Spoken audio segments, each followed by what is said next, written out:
Video game systems have come a long way from simple beginnings to games that simply lost their challenge.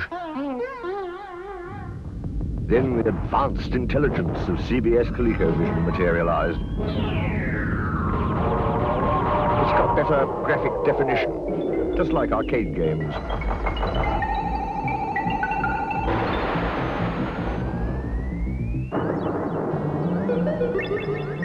It's got more changing screens, more to challenge any game wizard.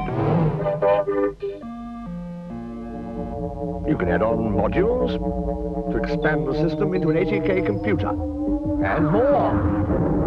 It's the most powerful video game system available. CBS Colecovision. Hello, and welcome to the RGDS podcast, your retro gaming discussion show.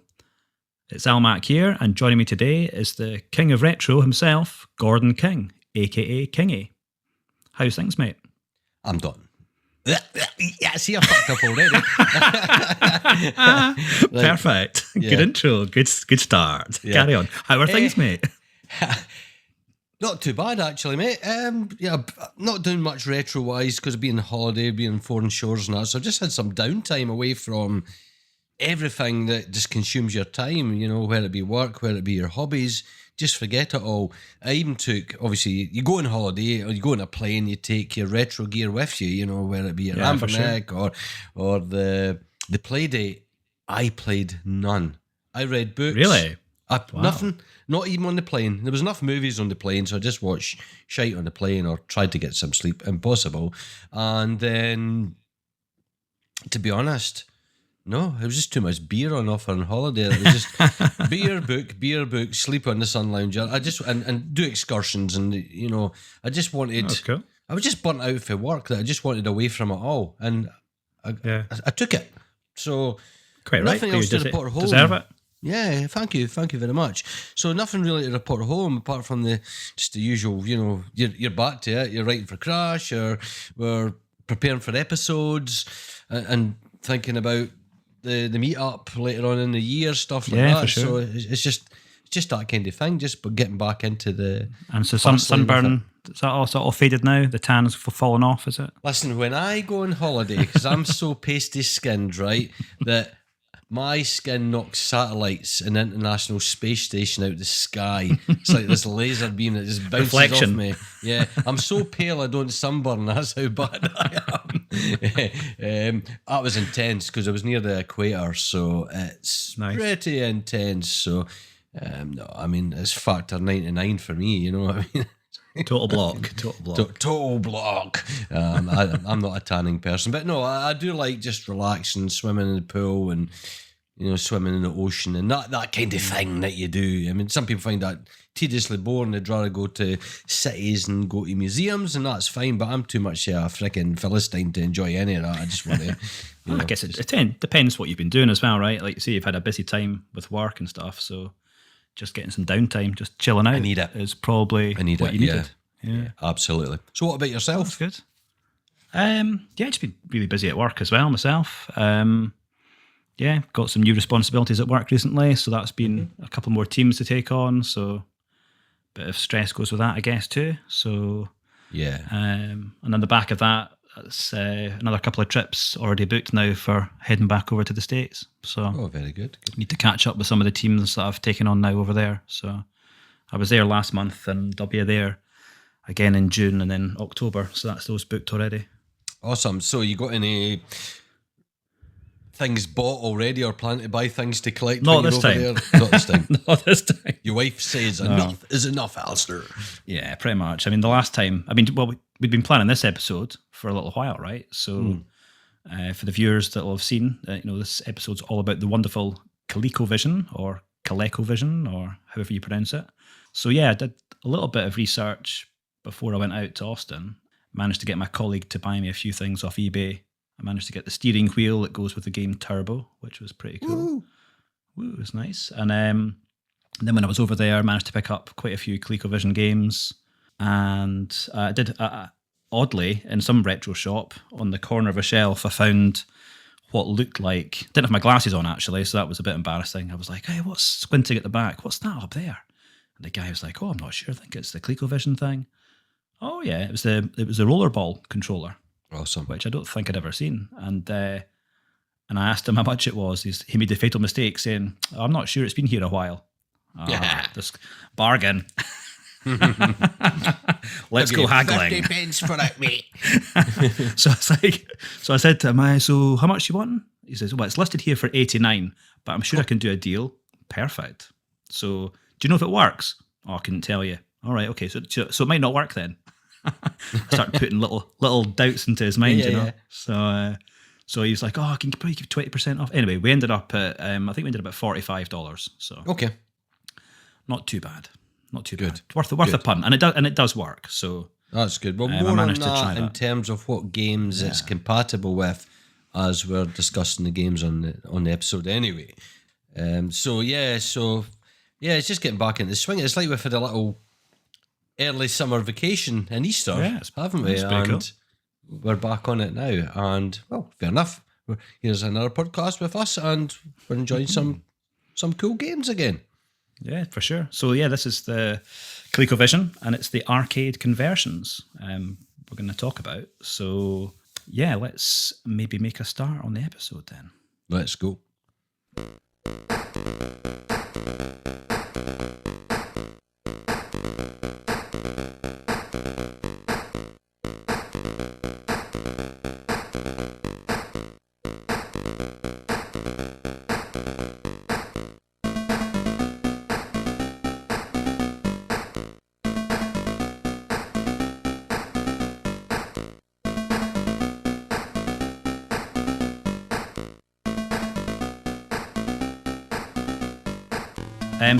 The history of ColecoVision. I didn't know anything about this console when I first started looking at it. So its history is maybe well known to some of our listeners. I'm not sure, but they started off as a leather company, Connecticut leather company. Yeah, it was a kinky leather company. They didn't just make shoes, make gimp suits out of leather and stuff like that. They made a lot of stuff.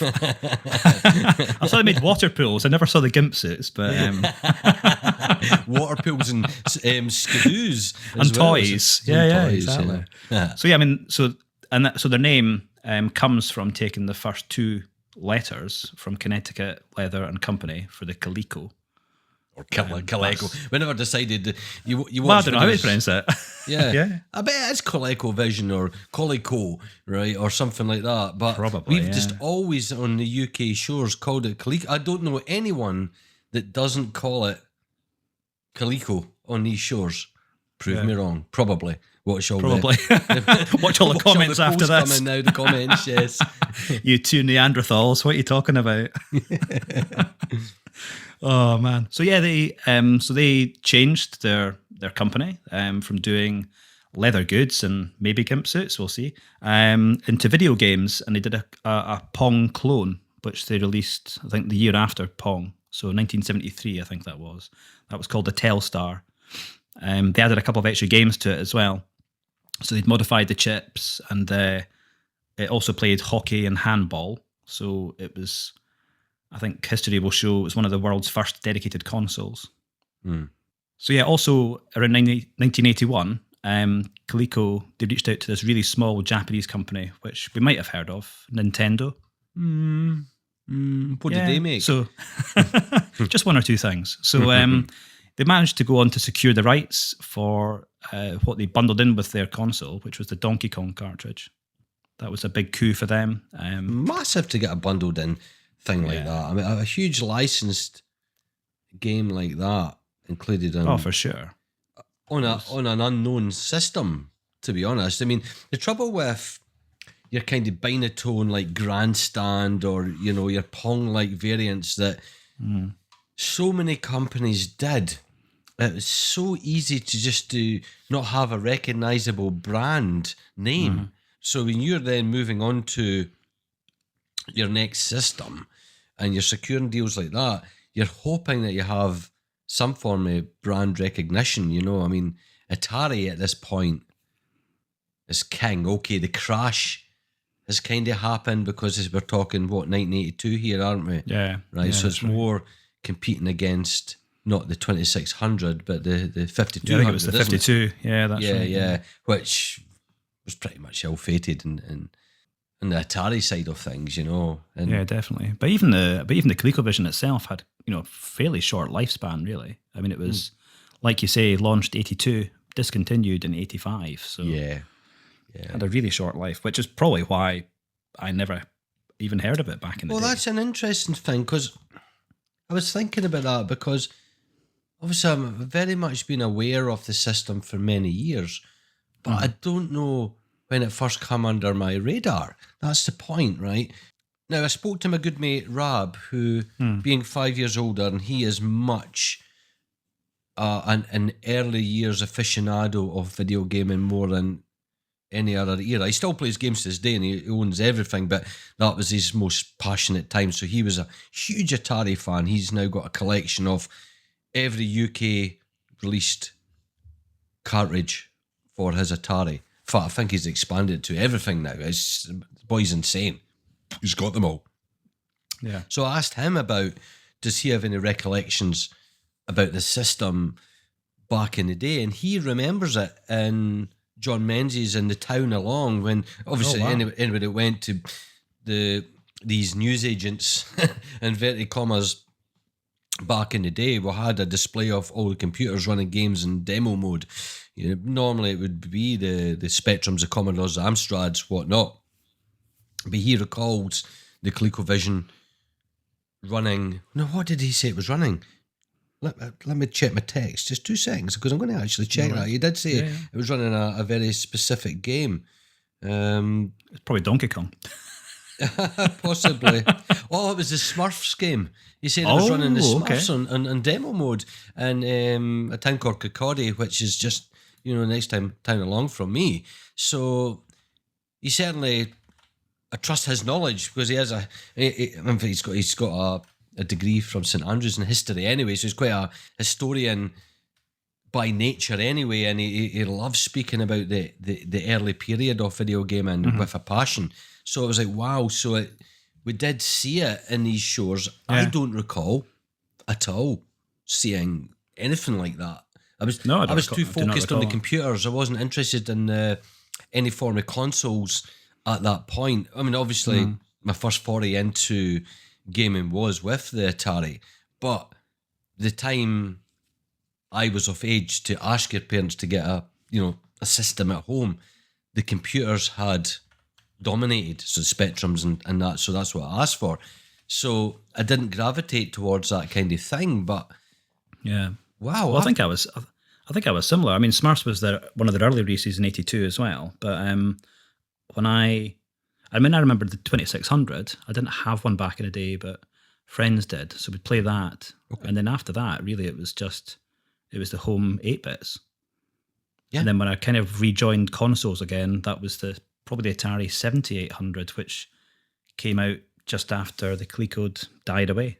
Mm-hmm. So it totally passed me by.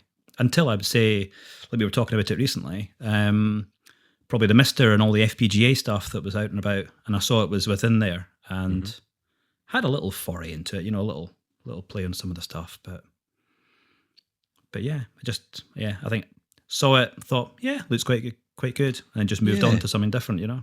Now, for me, I've always tapped in and out of it over the years since emulation became a thing, and the one thing that stood out to me for us now, look, if you ever see photographs of it, or you own one, I mean, there will be listeners that do either have owned them in the day, retrospectively bought them, or whatever. They're not the prettiest of consoles. This is the Betamax of video game systems. It is fugly, in all honesty, but in a very great way. You know, aesthetics and everything. Well, the aesthetics, they're not there. No, it's a big box. Nor are the ergonomics either. No. You know, the industry was still kind of inventing itself, but what a unique looking machine. And I mean, you wouldn't have thought about an 82 when it came out. You wouldn't have thought about how pretty it was. Things just look shit. I mean, where it was... Well, everything was just a big box, wasn't it? Everything was a big box, whether it be your hi-fis, your video players, anything. They were just they were designed whatever they could. You know, the electronics we couldn't shrink down at that point, so we were dictated by the size of the PCBs and the motherboards inside these things. So yeah, I think that was the thing. It's just like, here's all the stuff that we need to make this work. Let's put it in a box. So back to my point, in playing it under emulation on and off since goodness knows, it must be late 90s, early 90s. I've always been impressed by this system, and truly saying, if it was just a year or so earlier, why did everyone buy Atari? Right, it's a real question, you know what I mean? Obviously, the 2600 came out in the 70s, so obviously it's a generation behind us. But goodness, the quality in general of the games, and in particular, the arcade ports that we're discussing as a topic in this episode, for what they are. I mean, you can go back with discerning eyes now, 30, 40 years in advance, and look back and went, oh, that's a lot for of crap. sure. And we have a little bit. You know, we've looked at some of these as we'll get onto that. Yeah. You think, it's not quite there, but it's really close. But you back, I mean, 1982, 3, 4, 5, you would have been amazed. Oh, absolutely. Because if you compare the ports we're playing on this to then the ports we something had else on our home computers, every single one of these kicks arse. And you'd have been satisfied because I think we're pretty much covering the classic era of arcade games. Yeah, for sure. For this, right? And we'll go through the games as we go along. And you would have been satisfied with the quality of these enough that you maybe, not saying guaranteed, would be less inclined to go down to the arcades and waste your money in the arcades because you had a variant at home that was good enough. That's my argument. Yeah. And that's a compliment. That is a good compliment of what I found the quality of the games I played on this. Yeah, they were very good. They were good. Well, I was going to quickly mention before we do just a couple of the peripherals that they brought out as well. Yeah. So there was a couple of cool things that they did bring out. One was I love how they called them Module Number 1. What a name! Serious and corporate. Very sexy name that. Oh, I must buy Module Number 1. So that was a direct dig really at Atari. So that allowed you to play any of your Atari 2600 carts on your ColecoVision. And Atari, they were not happy about that. They took out a court action citing violation of their patents, etc. And they managed to get that basically revoked in terms of they fought that off, ColecoVision. They said they'd built the emulator with all entirely off-the-shelf parts. So because of that, it was dismissed. So that's amazing. For the might and the lawyers that Atari would have had, and to lose that case against... That was big. Yeah. But at the end of the day, okay, where is the profit made? In the games you sell or in the consoles you sell? I mean, I can't remember, I don't recall. I mean, obviously today's standard is many consoles are sold at a loss, but there's a licensing fee on the games themselves, so therefore there's a huge profit margin on any game released on that system. Hence, a lot of times the games were incredibly more expensive on console versus playing it on PC or whatnot. I don't know. Surely Atari must have been on in that game back in the past anyway. So you would have thought so. Did it steal profits? Perhaps. I don't know, because I don't know the profit margin or the loss margin on Atari consoles. I guess they just weren't going to shift their consoles, I guess, was the thing. Well, and a lot of that, and a lot of the adverts, I'll put some into the video clip as well. A lot of the adverts were really, comparing, the ColecoVision with the Ataris of the day, and it wasn't just the 2600, of course. It was the 52 as well. But and then the very next module, number 2, that's one that I picked up in the US. That's a steering wheel peripheral. It's actually pretty good. It's got a gas pedal. It had the Impact Game Turbo, which was a really good conversion of the arcade as well. Played really well. The only thing I would say about that game is you need to be an octopus because not only do you have to steer with the steering wheel, which is fine. It really does play him superbly well, left to right and everything. But you've also got the pedal for the acceleration. Again, that's no problem. But then you have to use one of the bloody telephone controllers to change your gears. You are joking. You are joking. So you've got to push up and down on the sort of the joystick part of it to go up and down gears. I'm long overdue a visit to come along to your gaming pod. Oh, for sure. A few beers, okay? And you just shout at me as you're driving, up, down, right? And that'll be your co-pilot, okay? Oh my God. Yeah, it was hard work. And my kid was not interested in helping. He just laughed. So see, I love Turbo at the best of times. That is one of my most favourite early period racing games. I absolutely adore it. It's just magical, and I hate how it's been moved. Probably Leeds. It used to be in Bury at Arcade Club, and it's not there. And it's my go-to game. I said, please bring it back to Bury. I want it there. So I was excited to try and play that version under emulation, and sadly, because the requirements of this very bespoke hardware, you can try and move it with the mouse, but I could not find a button to change gear. I was able to accelerate, and so I was pressing the number keys because I suspected that was the case. I couldn't, and there's nothing worse either. I don't know if there is a visual representation of high and low gear, but I couldn't see that, so I just didn't know. I don't think you get to see anything from memory on that. That's annoying. You can hear the pitch of the engine's different. That's yeah. So that's the indicator of the gear you're in. The right gear or not. Okay. But I was the same initially. I was like, what is going on? I was racing, but everything's overtaking me. I'm not going anywhere. What's going on? And I can steer. And then I had to look it up online and said, how do you change gear? Oh, you got to use a controller at the same time. Oh my God. Yeah. Why not put it in the ground and not just with your left foot, right? I should have done. Oh my gosh.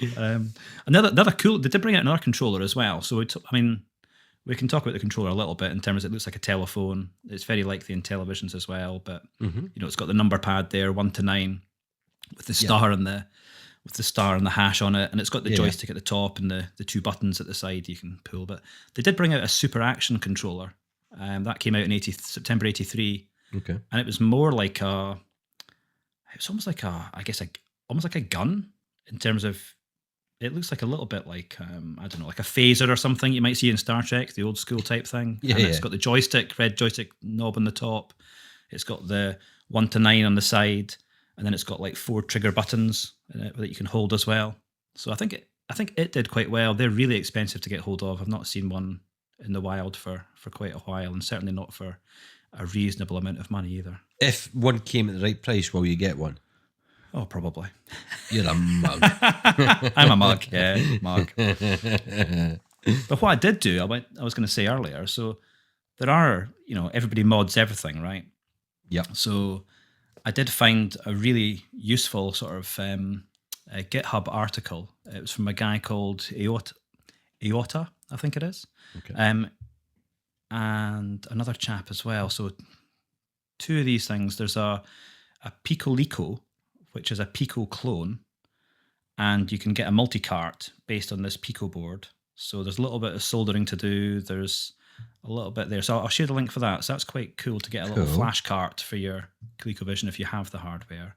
Okay. And the other one was, there was a GitHub for an NES controller mod. So you can buy, a generic joystick port or cable. Yeah. Which you can then plug into the Colecovision. You can wire it up to a different PCB, which I got a couple made on PCBWay. You just, from this guy's GitHub, download the Gerber files or whatever they are, and send that away. So that was only a few dollars. And you get 5 circuit boards, and I had 2 NES controllers which were broken. They weren't working properly, and they were just like kicking around in a box. So I took them apart and put the PCB in, and actually you can use it programs like 5 of the buttons, because you don't always need all 9, Yeah. from the from the telephone style controller. So that works really well. So little NES controller. So yeah, when you come round, we can I play can't some of the wait. games. It makes them so much easier to play, especially things like your Donkey Kongs or platformers and things like that. Mm-hmm. No, I'm looking forward to that, mate. I really want to play the real deal of this. I'm really excited about it. I mean, I would have been all over this back in the day if someone had it. I've had a mate that owned it, but it was just something that just really has slipped under the radar. Yeah. And certainly for us in the UK, I mean, yeah, please, any listeners that owned one and it was more, prevalent, please reach out and let us know your experiences of it. Definitely. Well, it'd be great to hear from anybody on our Discord channel and stuff, anybody who has got some decent experiences and played this back then. Yeah, excellent.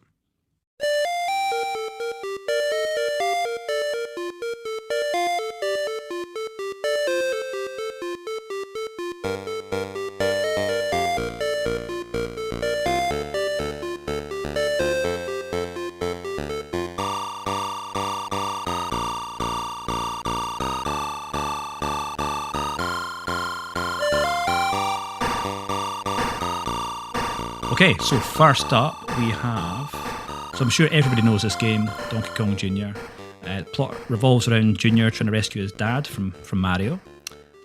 The hero manages to escape and reaches Mario's headquarters. After a big battle, you save your father and the two set off together. But sadly, this is not the case in the Colecovision. So, unfortunately, there's only 3 of the 4 stages.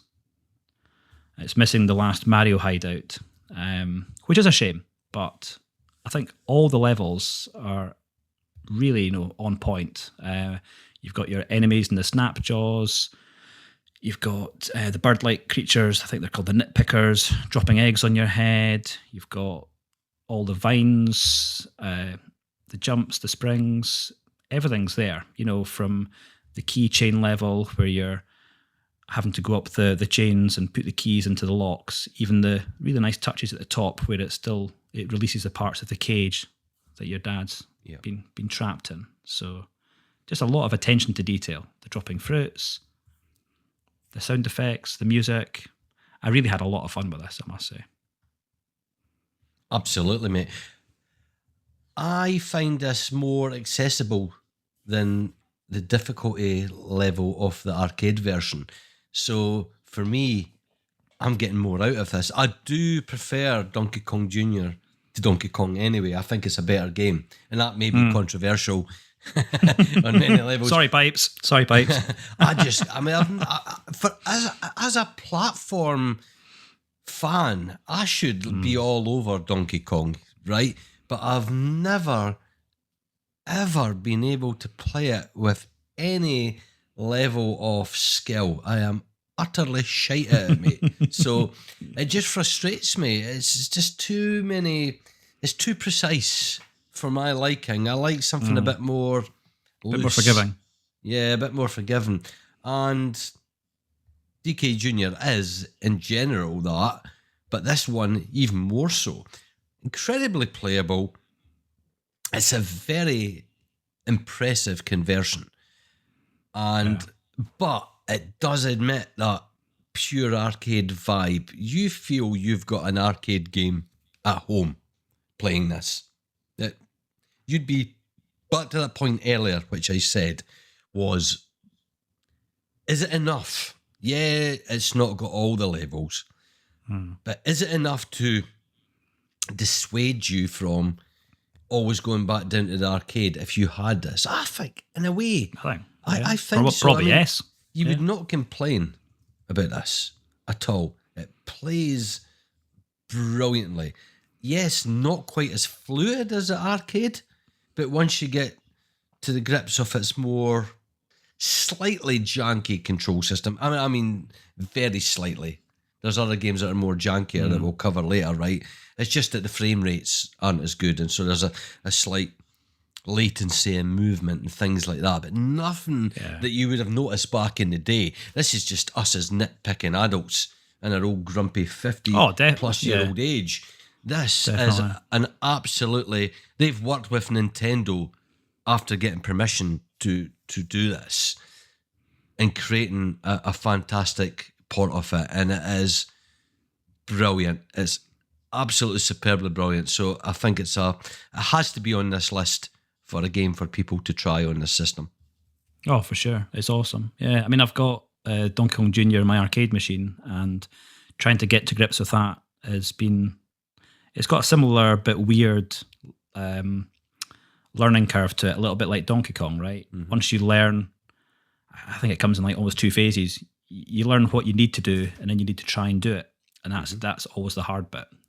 Whereas I kind of know what to do now with Donkey Kong Jr. It's just executing it. I can't always do it. You don't quite do things properly, or you miss a jump, or you mistime something, and you know, God damn it, not again. Back to the beginning, back to drawing board. This though, I had a lot of fun with it, I must say. Yes, it's a bit annoying that it's not got the level, and I'm imagining that's probably just a limit of the cartridge sizes, possibly back then. Who knows? Must be, because there's other number of games that we're covering that equally this is an issue.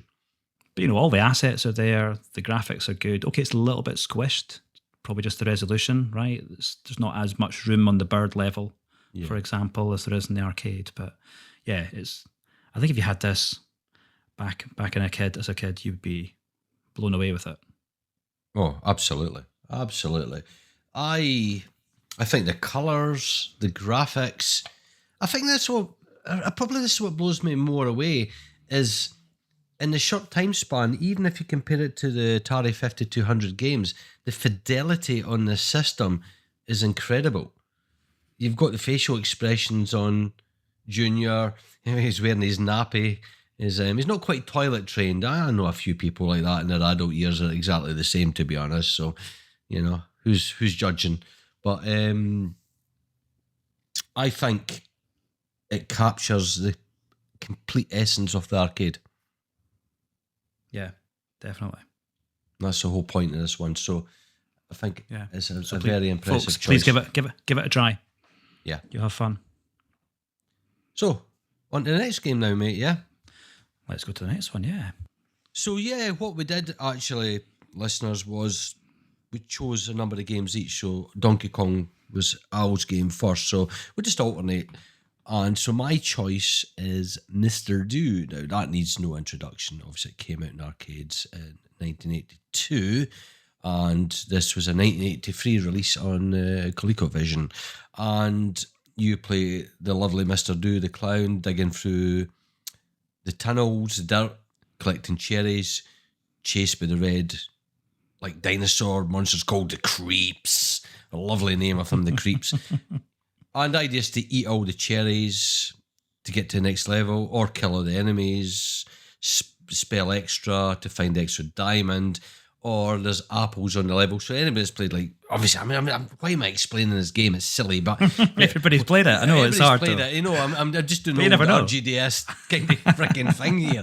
You know, anyway, we've all played Mr. Do, so let's not really give it much more explanation of what the game is about, more than what is the ColecoVision one is. And again, I was blown away with, not entirely, but the quality of the game here is actually really good. Now, the main character himself, right, is limited. You know, he's only got one colour to him, so he's white. It looks more like Casper the Ghost than anything else. But it's still really nice looking. Probably this is one of the games that are probably further away aesthetically than the lovely visuals of the arcade, but it doesn't take away the quality of the game. I must admit, the controls in this are probably, out of all the games I've played, the jankiest, where I found I got stuck for whatever reason under an apple and I couldn't move, and then the creeps were catching up with me, and it's like, you're panicking, moving all the directions. Eventually you got free of the whatever was sticking you, and maybe you escaped, maybe you didn't. But as a small thing, I'm putting my mind back to the period. I mean, one, the Spectrum for me had no real Mr. Do version. There's equivalents, but variants, but not an actual direct port off until later years, which is a very good version of mine, must I add. So I'm a fan of this game. Would I rather play the arcade? Possibly in this one. But what sends shivers down your spine more than anything is how close they get the sound effects to the arcade. When you're collecting all the cherries, you know how you get the octave change and things like that. It's really good. It's really impressive. I think that's what I found with this, was that it was the sound that got me first. Mm-hmm. It was that, you know, that incremental do do do do do do as he's eating the cherries. You're like, and the background music, that was just like, as soon as you know you're playing Mr. Do straight away. Yes, absolutely, yeah. You know it. So that was really well done. I mean, the graphics are okay, like you say. It's a shame they're all single color sprites, but that's just the nature of the beast, I think. And I'm glad you got stuck as well with the little controls, the jankiness, because at first I didn't know if that was me. It's always you. Like, that's first and foremost, mate. Obviously. But yeah, I was just annoyed. You'd go up and you get stuck. The only way to get out of it, I realised, was actually to backpedal. So if you were going up on one of those to the apples, you know, you had to basically go back down again. But you've got to be careful, because it's going to hit you in the head otherwise. So, but yeah, and apart from that, the controls weren't tight. But it was, like you say, very decent game. I would have been really happy playing this back in the day. Yeah, and I was happy playing it now. I think the trouble is the BBC had very good variants of it that are far better than this. So for this one, I was playing it back in the day, not at home, but in school, you know, so I didn't have to go to the arcades to play it. And I had an absolute Mr. E or whatever, you know, these kind of ones that were absolutely fantastic. We discussed before when we were on the Electron episode. That, in the Electron, that's right. Yeah, so, but that's not to take away that I got a lot of enjoyment out of it. And it's far easier than the arcade version. I was getting on level after level after level and not dying as well. Did you notice that yourself? I did as well. I was like, I've got a new high score here. Can I put this into the arcade club score? No. Yeah, that's what I was going to do. I'll just play this version, okay? I'll put this on Twin Galaxies. Mr. Do, 25 million. Exactly. Oh, man. Yeah. But no, it was decent enough, yeah.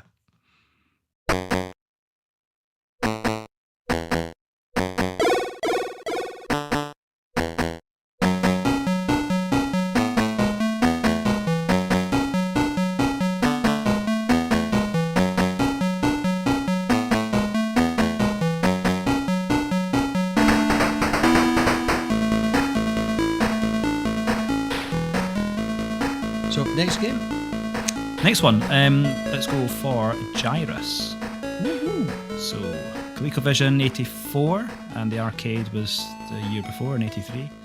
I must have not played this one an awful lot myself in the arcade, but I'm aware of it for sure.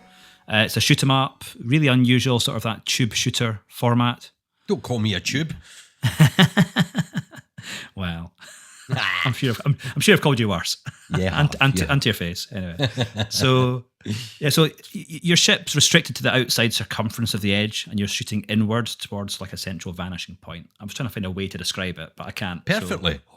So, hopefully the video will help as well. But the enemies come in patterns, a bit like Galaga, in circular formations, you know, spiraling out from the center, and it's just basically zap everything, really. The music's quite good and quirky. You'll recognise it. It's Bach's Toccata and Fugue in D minor. Woohoo! I remembered that one. But it's a really strange arrangement of it. It's quite up tempo and it sort of deviates a little bit, but it's it's not bad. The rotation on the controls did take me a little while to get the hang of. You know, you pull left and your ship will circle around to the top, and then when you get to the top, you have to then pull right to circle around the other half. But once you kind of get that, then you get it. So you've got to be quite accurate on the angles to hit the enemies. Is the one thing I did find. You couldn't quite always line up the perfect angle to shoot all the baddies. And I'm very glad, like I said earlier, that I'd converted my NES controller to play this, because the big telephone controller I think would have been pretty hard going. Horrific. Yeah, pretty bad. Yeah. So, and emulation, it was good as well, obviously. Yeah, it played well for me. I think, yes, it's a visually stripped back version in the graphical sense, but still looks bloody good for its time. So it wouldn't put me off going, oh, this is nowhere like the arcade. You know, it's enough. Yeah. It's close enough. I did personally find the rotation intuitive.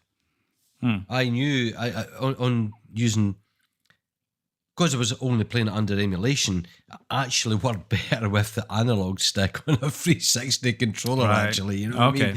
But I did go to the D-pad as well, and I was like, no, it generally works. You know, when you get up to, 12 o'clock, it works in the same way as many games I've played back in the day like that, where there is a rotation. So I knew instinctively what I was needing to do. So I didn't really have an issue with that. Yeah. Again, I found it easier in the arcade game. I'm like you, it's not a go-to arcade game for me. I watch other people play it. I know Garden really enjoys it. He's a big fan of it and gets really good high scores on it. And I just tend to go for other games. But in this, I actually spent an incredible amount of time and really enjoying it. So it may be now, with really getting into it, the next time we're down an arcade club, I may spend a bit of time on the arcade version of this. So it's more introduce me to the arcade version, if you want. Yeah, I know what you mean. Made me appreciate it, so I'm quite happy with that. Well, we say that now until we try it in the arcade and realise we are shit. Yeah, you just see the high scores. I mean, I'm a feeble man when it comes to games like that. Yeah. But a good game though. Musically, I'm with you there. Musically and audibly, it lacks any of the fidelity of the arcade. The low-end blasts were more sub-level, and they're sadly missing a bit more high-pitch in this, so there's no real kind of space explosion feelings like you're used to in your Star Warses or your other sci-fi movies or other video games, so that's a wee bit weaker. That's probably the weakest thing in the game, I would say. Yeah, I think that was the thing. I didn't really notice them too much, because I think the upbeat music or the up-tempo music that was going on, that was kind of what was distracting me from everything else. Like you say, the shooting and the explosion sound effects were pretty weak in comparison. So yeah, really... no, decent enough. I think it's one worth firing up. But if you are a fan of Gyruss and played a lot in the arcade, it'd be interesting to see what you think of this one. Anyone that's willing to give it a go. We're going to rattle through these. So what's up next? Ooh, it's Bump and Jump. Bump and Jump. Yeah, so that was early on in the arcades in 1982 and came out a bit later on the Coleco and as late as 84 actually. So it's, a bit of a later stage one. So this is an absolute adorable game. Now, anybody that has played LED Storm, well, not in a... LED Storm or LED Storm? Are we going to have an argument? Well, it's not a light-emitting diode storm, I don't think so. Is it? Okay. I'll let you go. I don't know. What did you used to call it, actually? Did you call it LED Storm or LED Storm? No, I called it LED Storm. I was just taking the piss. Well, shut your puss. Right. I just thought there's plenty of folk that will be saying, it's LED Storm. Oh, is it? Yeah, I don't know. I couldn't give a toss. Anyway. So if you played LED Storm and enjoyed that, you may not appreciate that a game very similar came out many years earlier by Data East, and it was incredible. So it is just a top-down racing game where you play your main car. It kind of looks a bit like Wacky Races, and top-down Wacky Races in many ways. A spy hunter aesthetic. But the unique feature of this is you were able to make your car leap in the air, not only to destroy the other cars that were trying to ram you when you landed on them on your descent again, but also there was gaps in the bridges and you had to jump over water just to get across the course. It increasingly gets more difficult. The roads get narrower and things like that. But what a brilliant arcade game it was. I absolutely had a blast playing this. This took me back to just old school, low fidelity gaming at home. It was more nostalgic in terms of what it represented rather than I didn't care how close it was to the arcade. I hadn't played arcade in many, many years anyway, so I remember it being in the arcades, but I don't have a massive nostalgia for it because it was short-lived where it was. Yeah, I don't think I remember it in the arcade at all. I mean, I've seen it more recently as we've been in an arcade club for sure. But I think, I mean, like you say, it's just so reminiscent of LED Storm, LED Storm, that I would probably play that more often, or Spy Hunter, or something else. Whereas there's other games similar-ish, isn't it? That's the trouble. And you have your favourites and you go to them. Oh, exactly. They were trying but I was really glad to play this. It's really good. I had a lot of fun. The scrolling's pretty slick. Yes, yeah. For what it's doing. And the jumps, I would mistime them quite often. I mean, again, that's probably just my skill levels at my age. Do you know what I mean? You get the warning in plenty of time and I'd still wouldn't hit the button in time. What's that flashing sign say? Oh, jump, shit, it's, I'm in water. It's the same thing again. That's like, oops. Yeah. And occasionally you'd land over the water. And if you weren't quite in the right place, there's a little bit of memorization, I think, for the levels too, right? Because you kind of need to know roughly where the level's going to be going. Because sometimes as soon as you land across the water, it's a hard right you got to pull or something. It's brutal in that way. Yeah. I mean, this one, to be honest, though, so a number of other games we play, it's like the authors have played the arcade and just make a game that's indicative of it. This one actually more closely copies the map of the actual arcade game as well. So that's a good thing. You know what I mean? So they've spent a bit more time. It's a bit like you hear the memoirs of authors in the 8-bit days, especially on the home computers, were given a bag of coins and go down to the local arcade, play that game and make notes, and then go back to the development office and create a game from your memory rather than, having all the information at hand. So that pleased me that if you compare it, at least the earlier levels to the arcade, then it is close enough. So that's a really good thing. I think, though, I mean, it is, if you compare it to the arcade version, it is basic and stripped back in its visuals. Definitely. Absolutely still retains the fun of the arcade one. It really does. And that's the point. Yeah. It's got the core mechanics. It's got the very essence of the game. It's fun. And I had a lot of fun with it. I mean, I'm not very good at it, but I had a lot of fun playing it. Yeah, I've tried, but I'm now more keen to go back and play the arcade version yet again. This has brought me back to the arcade one now, and actually I need to give that a lot more love than I have in the past, for sure, yes. Yeah, absolutely. So, watch this space. We'll give it a go. So maybe it'll make our list for Arcade Club. Who knows? I must have walked us by an arcade club. Whereabout is it? Do you recall? I have no idea. You're no use. No, you probably get dressed back on quick. He'll remember what it is. Tell us exactly. Shall we phone him now and find out what it is? Yeah, I think so. That'd be a funny one. You can cut that in later. Oh, good. Yeah, but no, it's a fun one. It's a lesser spoken about game, so it's nice to make it in the public awareness anyway. But definitely give this one a go. Yeah. Okay. Up next is Jungle Hunt. So arcade was 82 and the Colecovision was 84.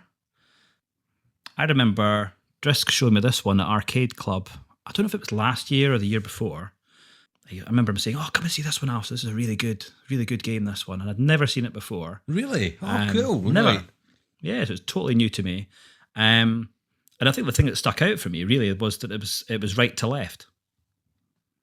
That was the biggest thing I took away from it. So it scrolls from right to left. Up everything, doesn't it? It's like, what is going on with this? This is mental. So it was developed by Taito for the arcades and then Atari Soft for the ColecoVision. So I'm guessing Atari and Coleco had made up by this point. Maybe. So it's a game. It's 4 sections. For those that don't know, the first one you're swinging from vine to vine. The next one you jump off into the crocodile-infested river. You've got to swim through there. You've got to make sure you don't just hold your breath too long. You've got to come up for air occasionally, and you can stab the crocodiles in the face with your knife. You jump out of the river eventually, and then you're running up this big steep volcano, I think, up the hill. Yeah. And you've got small boulders and big boulders coming at different speeds and heights, and you've got to run left. So I think definitely in the arcade, I remember Driss telling me, just run left the entire time. And he said, if it's a small boulder, jump it. If it's a big one, run under it. Mm-hmm. Just run under. So, and the same principle for this as well. And then the last one, you've got the two cannibals trying to cook the love of your life in a big cauldron, and you've got to jump over the couple of them and basically get her off the rope, and she'll say she loves you, and then you do it all again. It just gets harder. Yeah. It just gets harder and harder. And then the vines start to have monkeys on them, which you've got to try and avoid. And yeah, that's when it starts getting pretty tricky, actually, in the Coleco version. So yeah, I mean, what did you make of their conversion for this then? Yeah, I mean, going back to the arcades, obviously. So you originally had Jungle King, okay? But the people that owned the IP for Tarzan were not happy. So the lawyers and it all got litigious, and it's like, oh, here we go. So they changed it to Jungle Hunt, and rather than the Tarzan fellow and his little, leopard spotted underpants, you then had Attenborough kind of fella. Almost like the pith hat, whatever it's called. Yeah, exactly. Stop taking the pith. So it's just like a carry-on episode now. It was my arcade said Jungle Hunt, not Jungle King. So it was very rare to see King anywhere. And so I had seen it in the wild. I just can't remember where I saw it first. But it's great to see that version, and it's a better version in Arcade Club. But it's still the same game, just you're an explorer in his little khaki shorts and shirt and whatnot. Yeah. And it's an adorable game. The opening level is iconic. The swinging vines, it's a timing and patience game, isn't it? You just got to wait. And to be honest, I don't think there's ever been a bad version on a home system of this game. They're all incredibly playable. Yeah, I think you're right. I think they're all. It just works. They get the swinging off the ropes right. They get the fluidity of the game right. The way the guy jumps off there's just something that, did they learn from making Pitfall that we know how to swing on ropes? I don't know, right? Yeah, they've all seemed to have done it well, but they've done a good version here as well. Incredibly. Good. Visually, it's a bit more blocky and a bit more Atari 2600 like. Not meaning that as an insult by any means. No, I know what you mean. It's not of the same finesse we've had in other ColecoVision games, but it's still really good, but hugely playable. Crocodiles, I had a big problem with them. Yes, I could not stab. So basically, it's easy to stab the underbelly of them. That's their weak spot. That was really hard. You're better just avoiding them altogether in this version. Come up for air, duck back down again, come up for air, so forth. Yeah. And the rock section is a bit crazier. The big boulders are utter bastards. And as I said, you run under them as a duck thing that the guy stops running altogether on this version, right? And it's really hard to time that you're under the curve of the big boulder as it comes down. But that's just the more you play that, the more you understand the mechanics of this particular game. But I really enjoyed this, mate. I think it's a classic, timeless game that no matter what I've played it on, I love. It's a favourite. And yet again, you play it on this, and I played it with a huge smile on my face. Yeah, same. It was good. I mean, like I say, I hadn't seen it before. From seeing it from Paul, it was either last year or the year before at Arcade Club. I really enjoyed it then. And this was good fun. I think the boulder one, I ended up counting the number of boulders, and it's the same. I can't remember now, but it was like, 16 small rocks, then 3 big, and then small again. Something like that. Yeah. But it didn't seem to change. I mean, maybe the harder levels it does, and it mixes it up, but it was really good. Good choice. Really enjoyable. Fire this one up. I'm sure everyone will enjoy this particular version.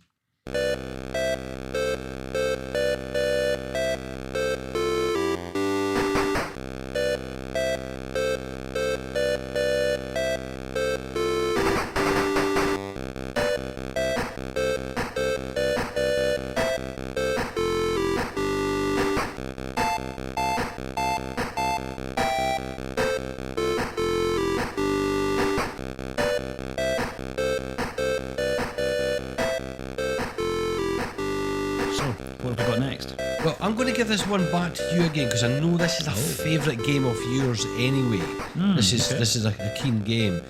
So if you want to explain this one here. So this one, again, I'm sure it's no surprise in terms of people having played this before. So it's Carnival. Came out in 1980 in the arcades, and one of the first ones for the ColecoVision in 82.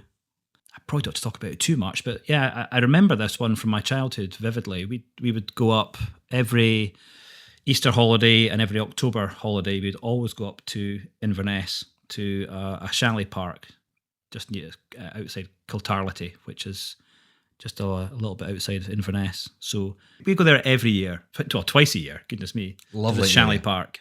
Lovely place. I mean, the bits we didn't enjoy were the Munro walking when it was pissing with rain every day. But apart from that, that's just childhood for you. Do you know what I mean? Yeah. So that was that. But on the way, we would stop. I think it was King Yusi we stopped in, and it was a really nice restaurant called the Wooden Spoon. And in there they had the arcade machine Carnival, and my dad would just give us a few 10 pences, and off we'd all go. And that was what we would spend our lunchtime basically playing. So better than they fucking Monroes. Exactly. Rather be doing this. Can we go back to that restaurant, Dad, and have we'll get steak and chips and play Carnival, you know. So, but yeah, I mean, so brings back a lot of memories. This one. I mean, I was never very good at it. I don't even know if I'm good at it now, to be honest. But yeah, so you're shooting all the targets. It's like basically being at a carnival. You've got rabbits and ducks and owls. Yep. You've got to shoot the flags off the sort of carousel at the top there. Something I didn't know until recently was, because you get letters to shoot too, if you actually shoot the letters in the right sequence, which spell the word bonus, that helps. So I never knew that before. So that was interesting. And you've got to be careful for the yellow birds, because if you let them get right to the bottom, they'll start to eat all your ammunition. And that once that's all gone, that is you. That's the end of the level. So... yeah, I loved this game back in the day. I still had a lot of fun with it in the ColecoVision. So I think it's a really solid arcade port. I guess there's maybe not much you can get wrong, maybe, but yeah, I had a lot of fun with it. Super addictive. When you finish the level, you get the bull with a little target on his back, and you have to shoot him in the stomach, I think it is. And so when you shoot him, he turns, and he just gets faster and faster. And as you progress through more levels, you'll get, I think, 2 bulls, and then 3, and then 4. Yeah. And I've seen some of the one playthroughs and stuff that folk have got online, and it's incredible watching what some folk can do. But yeah, what about yourself with this? I mean, it is Carnival, isn't it? I mean, yeah. But it's not much to it. No, and it's an early doors arcade game. But this version truly represents the arcade version brilliantly, mate. Thoroughly accurate in that way. It's not the greatest game, but somehow, I don't know why, you get addictively drawn in. And it's quite therapeutic, shooting the rows of things and accurately timing, you know, because they're moving to the left or to the right, you know you have to shoot a second earlier or whatnot. And just to time your bullet. And it works. You'd get bored of it probably quickly. I don't know, but it's like Tetris. You just get into the zone with this game. It's just something about it. I don't know what it is. Something about it. Yeah. The yellow, especially the yellow dots, because you know they're going to eat your ammunition. You're like, I'm not going to get you first. Die, duck. I hate that duck. I'm going to get you, duck. Yeah. It's like that. But it's like, you need to get him. Yeah. I mean, when there's all these lists of arcade games that came out in the ColecoVision, you might just go, well, why would you choose Carnival? But, well, why not, really, at the end of the day? It perfectly simulates that arcade version. And, this is an arcade club, isn't it? Yeah. That's it. Yeah. Yeah, again, something I've been walking by, and now, because of this, I'm actually going to go and play it. Definitely. This might be the game of the meetup. This You might never know. be the Zookeeper of last year. It might be the Zookeeper or the... Yeah, absolutely. I mean, Zookeeper's Or the Ridge Racer, or... Yeah. And I mean, you just don't know... because Time Pilot was the year prior to that. There's a game that just stands out that everybody... Yeah, something clicks, doesn't it? Something clicks, and you just like trying to get that high score, and it's yeah. This may be it's got that something. Who knows? Yeah. Cool. Right, let's get to some Let's other go back choices. to you. What have you got then? Congo Bongo. I love a bit of Congo Bongo. That's a good. That's a good drink. Oh, it's Umbongo. Sorry, that's Umbongo. I'm getting it. Umbongo, drink it in the jungle. Congo. We used to say, Umbongo, you take it up the jungle. That's something different, man. Typical primary school. Typical you. Oh, sorry, yeah. Typical me, oh, thank you. All right. So anyway, what is Congo Bongo? It's a classic arcade platform game released by Sega in '83. It's set in a jungle environment. The players control, yet again, like Jungle Hunt, as a safari explorer on a quest to capture a mischievous ape, right? He's up to no good, and his name's Bongo. Of course it is. It is inspired by Donkey Kong, but it's done in an isometric perspective. And the players have to navigate the hazards like the charging rhinos, collapsing bridges, cheeky monkeys, other dangerous terrain like leaping over rivers, or barrels getting chucked down by Bongo himself. So you can see the influence of Donkey Kong to a degree on it. It certainly bears a resemblance, but the unique twist is the isometric 3D look of the game. Really, for that time, obviously with games like Zaxxon and that, these were becoming a thing, just that different perspective.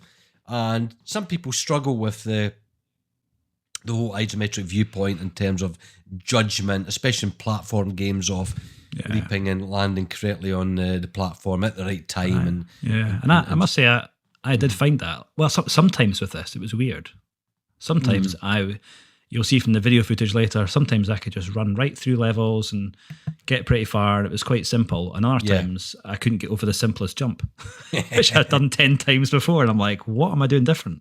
So, Weirdly, like Donkey Kong Jr., this equally only has 3 of the 4 level designs of it, which is a shame.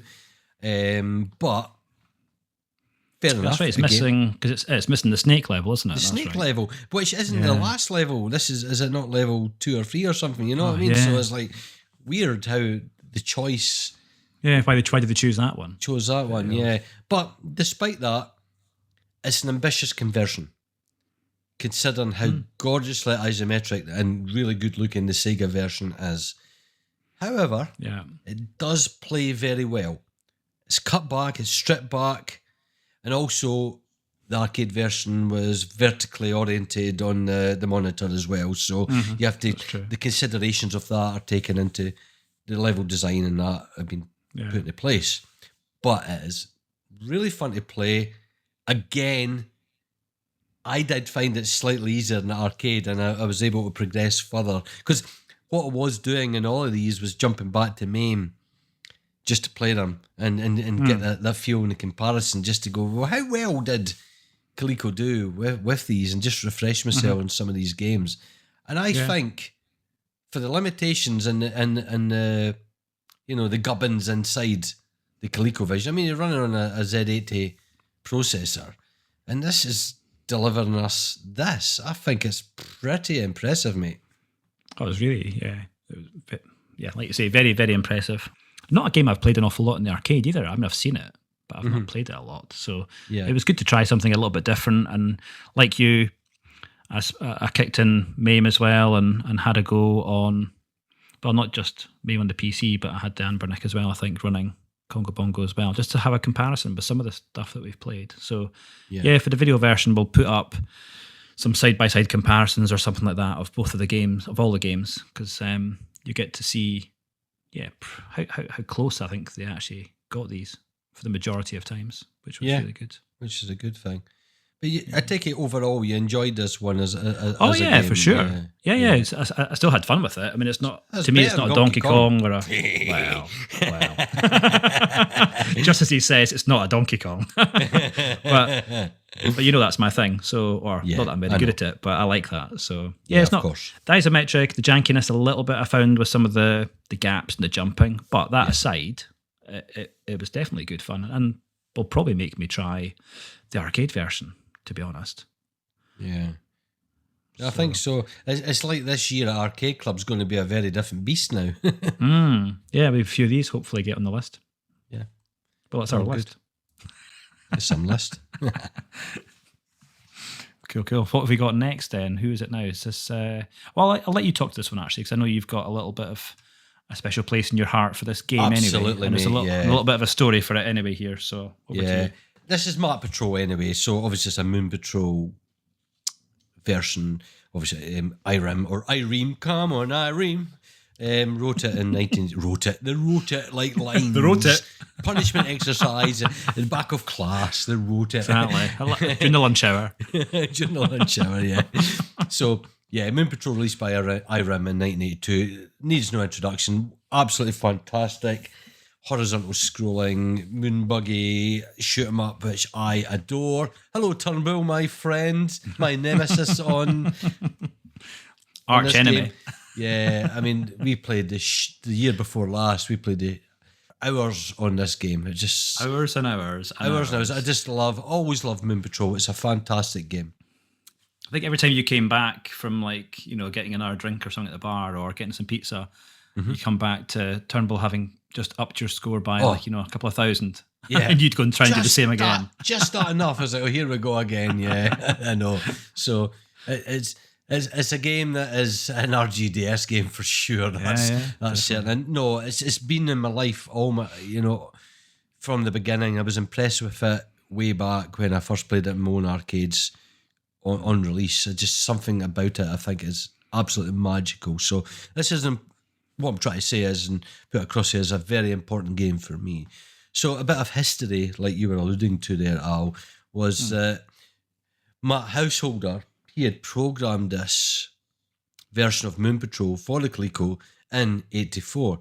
Unfortunately, it was cancelled by Atari Soft when he was about to finish the title screen, because there was an Atari Soft one as well in concepts. For whatever reason, it was cancelled. So the work stayed with him, for years. And apparently, for what I gather, he sold a copy of his build to a collector in '96. And 5 minutes later, it was on the freaking internet. It was like for everyone to get. No legal action from Atari Soft, I hope so. But anyway, so this wasn't released at the time, but it is not just a modern homebrew version for the system either, which is really good. I think it was good. So it was made back in the day, and if it hadn't been for some nonsense from Atari Soft, it would have been released as a full game. And it was, like you say, it was done. It was finished. Yeah, it's a shame. So it's a really good version. It is a good version. There's a number of factors. I mean, as someone that plays, it's a bit like you, because there's certain games you play that you dream about them in your sleep, okay? And oh, that's not right. But that gets nitpicky then. Yeah. Right? Yeah, I know what you mean. It just gets silly. I would always opt to play the arcade version of this, no matter how good a home version was, because that's what that game is to me. But the scrolling is good. The parallax scrolling is there. The flavour of the game is there. The control system, slightly debatable. But what's more amusing about it are there are only two types of aliens. Aliens! In this. And it is blancmange, or jelly, and bras. Flying bras shooting... They're the ones that they've replaced I think they're trying to avoid the whole copyright thing with Irem. in that way that let's not copy the TriStar, the Trisphere spaceships that drop the bombs that make the craters. Yeah. So therefore it's flying bras for some reason, for some absolute bizarre reason. It could have been any other craft, but it was brass. So, well, they've done well with the other ones because they've got like the yellow flying saucer or something, and you've got like you say that blancmange. Right. Yeah, you've got the blancmange thing. Looks like a sort of basically a triangle. Yeah, but yeah, the flying bras did make me chuckle. I must say when I saw that, I thought, oh, okay. Yeah, I mean everything else is there, the landmines, but the only thing equally missing is the slopes that works like Jungle Hunt, where there's the boulders that come down and you have to avoid them. That's completely missing in the game as well, sadly. Yeah. But it's the same point. You get to the E, J, O, T, or Z letters, and you get bonuses for being faster than time. So the game is there, the core is there, and it's really enjoyable. I had great fun. I mean, the small details. You know what I loved about Moon Patrol is the way the wheels worked on the moon buggy. Yeah, they jump up and down. You know, they're a bit. Yeah, and it's exactly the same here. As they go along the terrain, they're bobbing up and down all over the place. It's little attention to detail like that. The colour schemes are really good as well. Mm-hmm. It's quite close to it. Yeah, it's just the parallax scrolling you mentioned. It's there. It's just something not quite right about the speed up jumping mechanism. It's almost there. It's like 80% there, but not 100%. So it's weird coming from someone that's spent a lot of time playing Moon Patrol. Yeah, I think it's something. I think it's like you were saying earlier, though, with you having spent so much time playing this and have such a love for it as well, right? In terms of the pure arcade game, you're going to look at this through slightly more critical eyes. Whereas I think I came into this thinking, oh wow, the music's the same. It's got parallax scrolling. Yeah, the wee buggy looks pretty good. His little wheels are moving up and down. The craters are there. I'm thinking, but until it got to the bras. Until you got to the bras. Until I got to that, I was like, this is spot on. But I mean, I kind of do what you mean. Like the jump, speeding up and slowing down is there. Doesn't quite feel right to the arcade. Mm-hmm. But it's so close. Give him more development time. I mean, obviously, he's like worked all this time in it, making the game, and then he's told, axe that. I mean, it must be soul destroying. Oh, yeah. In that way, I wouldn't want to work in a project that just gets axed. It may be different in today's standards where you're employed by a company, you're working on a product, and I don't doubt for a second they believe in the product they're working, and it must be soul destroying. But at least you're having a salary from a company, no matter if they want to release that product or not. Yeah. But then, what was the financial agreement between author and publisher and whatnot? You just don't know. So it must have pissed him right off. But so at least it's in the wild now. I hate games that are missing in action. That's an important thing, that we can see things. And really, people get litigious over this, and you go, well, whose IP is this affecting now at this day and age that is a threat to creating profit from this game in any other means? Especially 40 odd years later. Do you know what I mean? Yeah, exactly that. Yeah. So, but you bring up an interesting point, actually, and I'll make sure we share in the show notes and the video as well. But the homebrew scene that you kind of alluded to there, I never realised was so prolific. It's an absolute rabbit hole. Yes. of hundreds of homebrews and conversions. Another episode for the Coleco, I think we need to. Definitely, yes. I think we need to, because it's, as we started looking into this, it was like, oh my God, look at all this stuff. Yeah. Anyway. Okay, let's move to the next one, which was Spy Hunter. So, sorry. We're leaving that in. Yeah. So 1984. This is your choice, but I'll cover it a little bit. So arcade game by Bally Midway. Yeah, again, iconic, super iconic game. Top down, shoot 'em up. The Peter Gunn theme tune, which Kingy has just given us then. Badly. Maybe. Well, yeah, maybe. It's James Bond-like car. You can go in the water. Like you've said here, it's a must-play in the arcades. So, again, I'll come to you and see, what do you think of the Coleco version? I mean, The arcade initially, it was one of the coolest games out there. There's no denying that. The theme tune, the Peter Gunn theme tune, and its bassy, sub-level octaves really made it. It was groovy, right? And this cool car that can James Bond like go up trucks and pick up secret weapons and oil slicks and smoke screens was just fantastic. This version, I'm impressed, I will say, because I played many a version of Spy Hunter on many systems. I did actually really like the Spectrum version. I thought it was, to be honest, more playable in arcade. The arcade has died often. It's cut back a bit. There's a number of factors missing. But I think visually it's really good. The scrolling is pretty decent.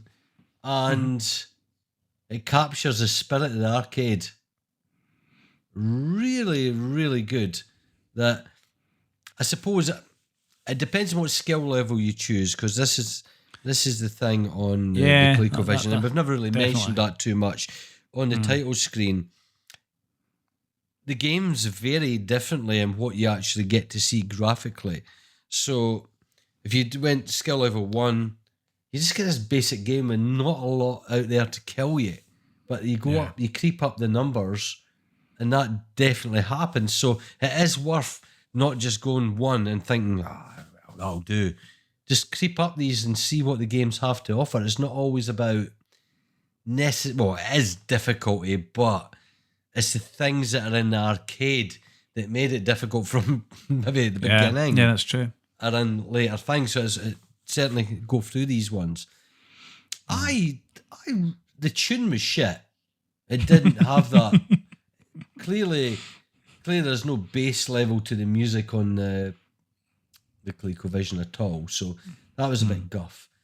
But apart from that, I had a blast. An absolute blast playing this, mate. Yeah, genuine blast. Really liked it. Glad to hear it. I mean, like you, I definitely had a good fun playing it. It was a fast game, like you said. The scrolling was fast, little bit jerky, but you didn't really notice it while you're playing. The music was a bit annoying though. I did find that. That was one of my notes I took. It was like, that got pretty repetitive and pretty annoying. See, that's why the arcade only played it at the beginning, and when you got a secret weapon upgrade and only played for so many bars, then stopped and faded out. Yeah. So I wish I'd done that then. That would have been good. And I could never quite understand. I've not played this game a lot in the arcade, the full-on game, but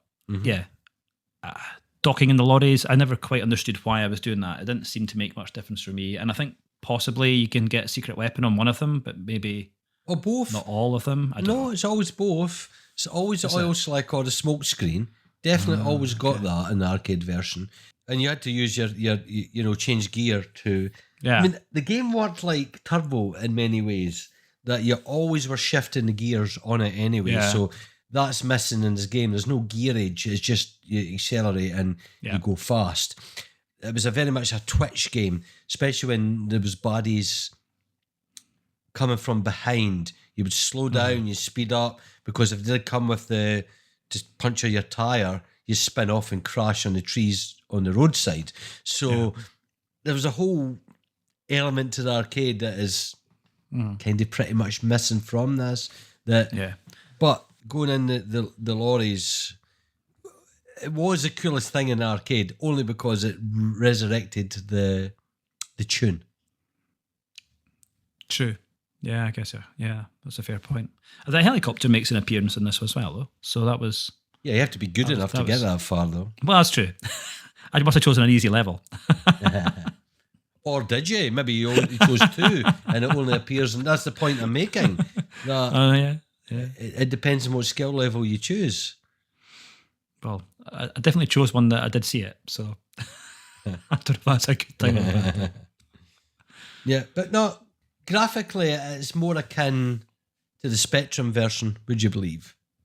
But it was a game I adored, and I played a lot in the Spectrum. Yeah, but I think, again, just a very, the sprites single colours, right? So they're very basic. Yeah. But the game's there. The game's there. there's a distinction for all the there are different vehicles. They do look very different. So they've done a good job with it. Excellent.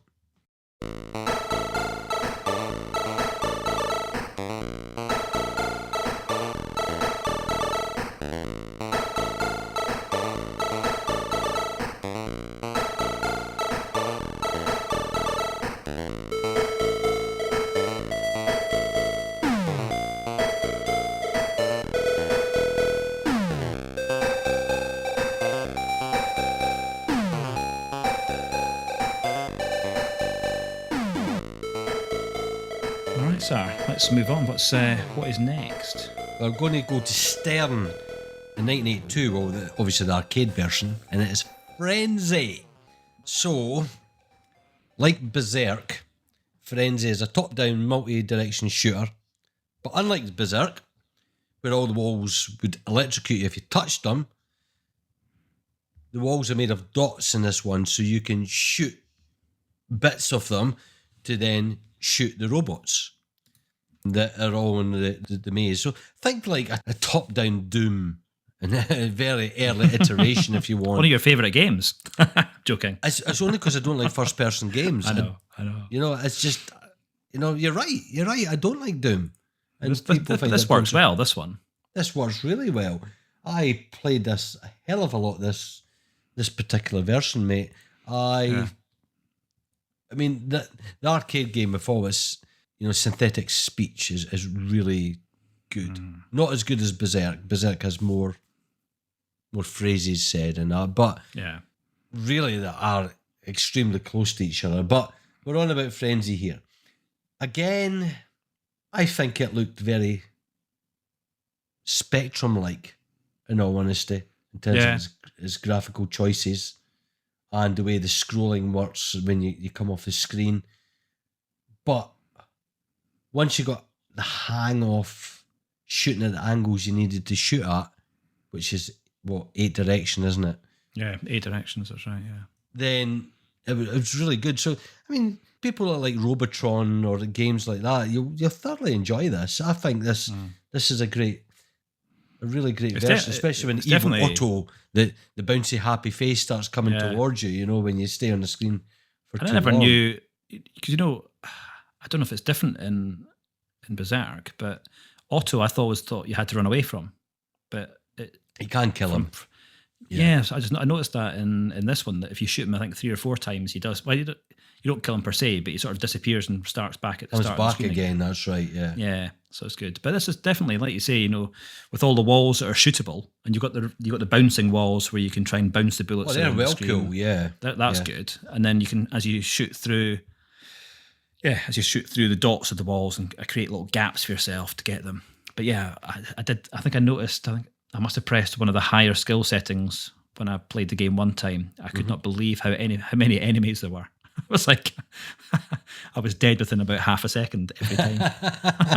It's like there was nowhere to go. Was there any slowdown at all in the No, not at all. Brilliant. No.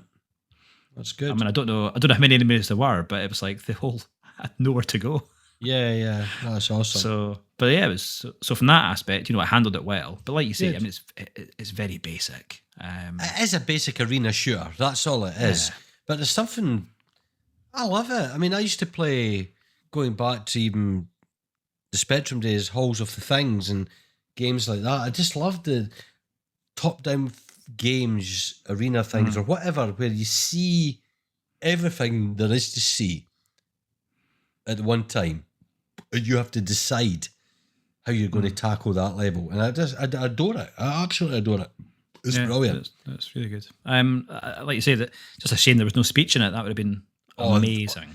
Yeah, I mean, there's nothing like that. The sound's good. The sound's good. The sound effects are close to the arcade, actually. Yeah. And they've done well that way. But yeah, there was always something, especially in this period, something really magical about hearing the arcade machine speak to you. Whether it be Gorf, Inzergoin, there was so many games that had cool speech and it just stood out. And we're easily amused back in the day. Let's be honest. I think back then, for sure. Cool. But I found this was a lot easier as well on my hacked NES controller for this game because The big one was very difficult. And I guess emulation, it was fine on that. It was quite easy. Awesome. That was good. So the next one, very good game here. Time Pilot. This is 1982 in the arcades and came to ColecoVision shortly after. So I'm sure this doesn't need a lot of a description either. We've all played this many times, arcade club and high score challenges. But you're a time traveler fighter jet from the future. You go back in time.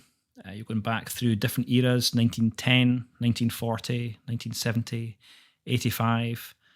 And unfortunately, we don't get a 2001 on the Coleco. So he's a bit like Sam fucking Beckett. He can never return fucking home. Doesn't get home. Can't he get back to his own time? Oh no. Stuck. But I mean, I love this game in the arcade. Yeah. We did this for a high score challenge one year, didn't we? And it was it was great fun. One of those, it was like game of the year, I think, or something. So we had loads of fun with that. And this version's good. It's not brilliant. It's a little bit rough around the edges. The scrolling, I mean, it's got 8-way directional scrolling, right? And it's a little bit ropey, I would say, at best. Yeah. But the waves of the ships are there. You know, you get the bonuses for 4 or 5 of the ships come at once and you shoot them all in one sort of go. You get your bonuses. You've got your ships. Your folk on their parachutes as well, floating down. He's calling them ships. Like that's futuristic. Fighter jets. No, I don't get them, do we? Biplane. But the air blimps are there. The guys in your parachutes to save. It's a shame it's missing a year, but again, I'd imagine it's probably just space on the cartridge. Missing a year. It defeats the whole purpose of the game. To be honest, it's like really they could have crammed that in. Surely they could have. Yeah. Maybe they didn't get that far when they're playing the arcade version. Who knows? I mean, it kind of really defeats the whole purpose, the whole era it comes from. You know. So, but no, I'm with you there. That back again, it's a bit more Atari 2600 looking again, and not the most visually pleasing of the ColecoVision, but the game is there. And again, I've played it for a ridiculous amount of time because I find it a very addictive game. I love the whole idea of eventually destroying the enemy, the big enemy boss craft from that period of time, and therefore you get the whole time warp explosion, and you can move forward to the next era and warfare, and it's good. I mean, it's not going to replace the arcade version. This one for sure. No, but I think it was a good attempt. Yeah, I would say on this. Yeah, it does look a bit more like Combat, doesn't it, on the Atari than it does Time Pilot, to be honest. But that's true. No, it's pretty decent. Scrolling, I think I'm with you there. The 8-directional scrolling, the system's at its limits and what it can produce in terms of scrolling there. So yeah, it seems to it's odd though because it sometimes seems to handle it pretty well, and then suddenly. Yeah, I think it's almost like how busy it is with the other planes and that. If you've got their planes and sprites on the screen, it just can't quite cope. It slows down, and the rotation is slightly jerky as well, I think. But yeah, despite that, I still had a good lot of fun playing it. It was good. Yeah, good fun. Snap. Yeah. Cool. All right. Well, I think we've nearly come to the end here. So yeah, we're in our last game now. Yeah. What have we got then, Kingy? Well, I changed this at the last minute. I immediately, when we're doing this episode, I was wanting to do Turbo, and I'm gutted we can't discuss Turbo. Heartbroken we can't discuss Turbo. We'll have a moment of silence. But you know, I mean, I just, you know, I want just it's a whole campaign. Bring Turbo back to Arcade Club and Bury, right? It's a national campaign. Please help us make it happen. So anyway, I changed the game at the last minute, and it's Zaxxon. The Sega released that in arcades in '81, which was quite revolutionary at the time because it was one of the very first games that did use the isometric perspective on the video games. So is a shoot 'em up based on that visual projection where you play a futuristic spacecraft moving along, and you can raise your Z-axis as well in height, so there's things to avoid as well. But if you want to get scores, you want to increase your fuel, again, shooting the fuel dumps, you've got to get close to the surface. So there's no point flying over everything, or you're just going to run out of fuel. You're not going to get points. So, get down to the nitty-gritty as close to the ground as you can, and your shadow obviously helps you gauge where you are on the perspective. Thank goodness, Almac says. So, it's a good fun arcade game. Quite enjoy it in arcades. Played many versions over the years, and I was quite rather impressed with this version itself. Would you say so? Yeah. Similarly, I haven't played it at masses. Certainly played it a few times in Arcade Club when we've been there. I just thought, good variety. So I have my little notes I took were good variety of enemies. The 3D I found a little bit tricky when you got into the hyperspace, right? Like you say, shit, that bit. That bit was bad because it's just like there was nothing. It was pure black, nothing to gauge your height or anything off of. So that was a bit rubbish. That bit I thought. Yeah. And the engine noise when you were at full altitude. Man. Oh my god! Please stop the noise. Me. Remember, I've said that before of the starboard spaceship I had as a toy as a kid. Yes. It had a Mercury tilt switch, and it would. I was convinced it went up to infinity. It obviously didn't. It would plateau at some sound level. Infinity -1. And my dad was so pissed off at it by Boxing Day, he fucking snipped his speakers on the damn thing, So get that shit off. Oh, this was similar. Yes, absolutely. So, but having said that, a lot of the game is there, right, from the arcade. So I think this was one of the early releases, I think, for this as well. So again, when you've got your ColecoVision and you're thinking, what arcade game could I be playing? I mean, Zaxxon would have been one of those that was right up there, wouldn't it? Yeah, I think so. I mean, this would have looked cutting edge at the time with the 3D visuals like Congo Bongo as well. Mm-hmm. Again, apart from the boss fights when you get to the end of them, I think the game is just more indicative of Zaxxon rather than being completely tit for tat accurate of placements of fuel dumps and walls and other enemies and such like. But it doesn't detract from the fact that you've got a good visually, technologically cutting edge kind of game for the ColecoVision back in this period, and I would have been very well impressed with the visuals at the time, considering, equally I had the Spectrum version, and it just doesn't work, you know what I mean? Whereas this one does, so yeah, I'm very impressed with it, to be honest. I played it again much longer than I thought I would because I got to start. Yeah, I was the same. I thought that. I actually thought the noise of the engine was going to drive me insane, and I thought I wouldn't play it for long. But yeah, I still did play it for quite a while. Yeah, you just learn to switch off, don't you? And it's like, thinking back, 40-year-old game through the eyes of today, you're like, it's a little bit rough around the edges, and like you say, it's kind of the feeling of Zaxxon without it being Zaxxon. Yeah. But when you compare it to the games, the ports on all the other systems back then, I think this was streaks ahead.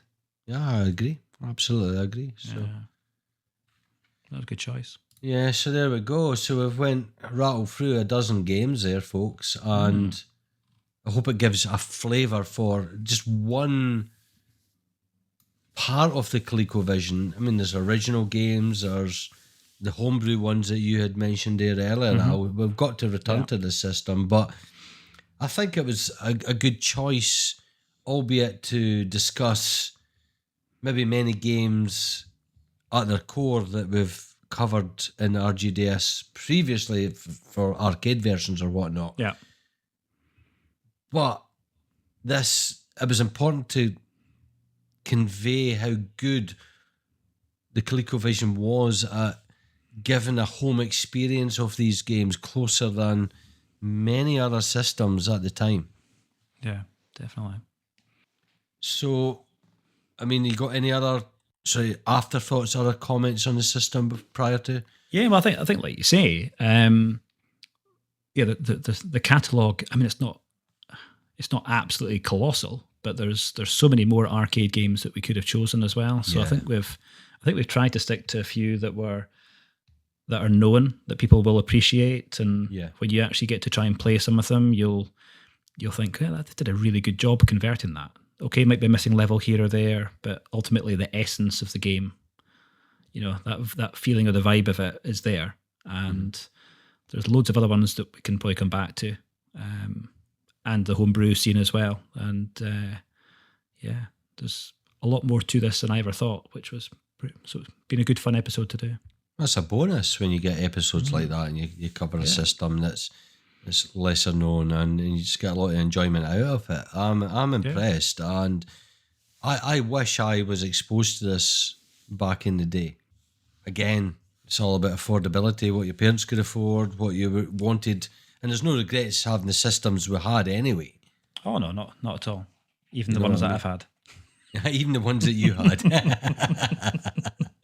There's Al having a dig at himself. Right, so that's as bad as choices were. I thought I'd get in first. I wasn't going to say that, mate. There's enough ribbon in the Discord channel earlier today on That's that. True. So. That's true. No, but, I knew no one with it. I mean, that's the point. Most systems I've played, and I knew someone that had it. This escapes me completely. Yeah, same. So it's such a sad missed opportunity in that way. It's a shame because it seemed to be that it was just so short lived, like we said at the start. It's just 3 short years for this console really being there. I mean, they continued and tried to push their next evolution of the system, which was like the Colecovision Adam, and which came with a printer and peripherals and a keyboard, and we're trying to make it more of a home computer because that's kind of where they thought things were going. But it kind of just unfortunately fell flat. I mean, there's still a big retro interest in the Adam and some of the add-ons that came out for Colecovision, and maybe we'll come back and touch on them at some point. Okay, well, I'll brilliant to join you on that episode there. I really urge all our listeners to give us a go if you've never played it before, and equally, as we said earlier on, if any of our friends of the show have got experience of this system, please reach out to us and tell us your own memories and stories of it. So thanks again, mate. So thanks for joining me, and glad you enjoyed playing along with some of these Colecovision classic arcade conversions. And like you say, hopefully folks in the channel, and when we get the video launched as well, get to see some of the comparisons that we can show and get to join in as well. Yeah, absolutely. Thanks again, everyone, and we will see you all on the very next episode. Until then, take care. Bye-bye. Bye-bye. Way down deep in the middle of the Congo, a hippo took an apricot, a guava, and a mango. He stuck it with the others and he danced a diddy tango. The rhino said, I know, we'll call it Umbango. Umbango, the trick-a-diddy Congo. Python picked the passion fruit, the mama said the mandarin. The parrot painted bandits got the hunk of voodoo land it is. So when it comes to sun and fun and goodness in the jungle, they all prefer the sunny, funny one they call Umbango. Libby's Umbango. High juice drinks, free from artificial ingredients. Jesus, a pish for Scotland there, but too much information. Let's leave that out the podcast. I was peeing like an elephant. I thought I was never going to stop, man. Oh dear. Oh dear. Oh, I'm just glad I didn't hear I'm glad you didn't have your headset on and I just heard a flush. Do you know what I mean?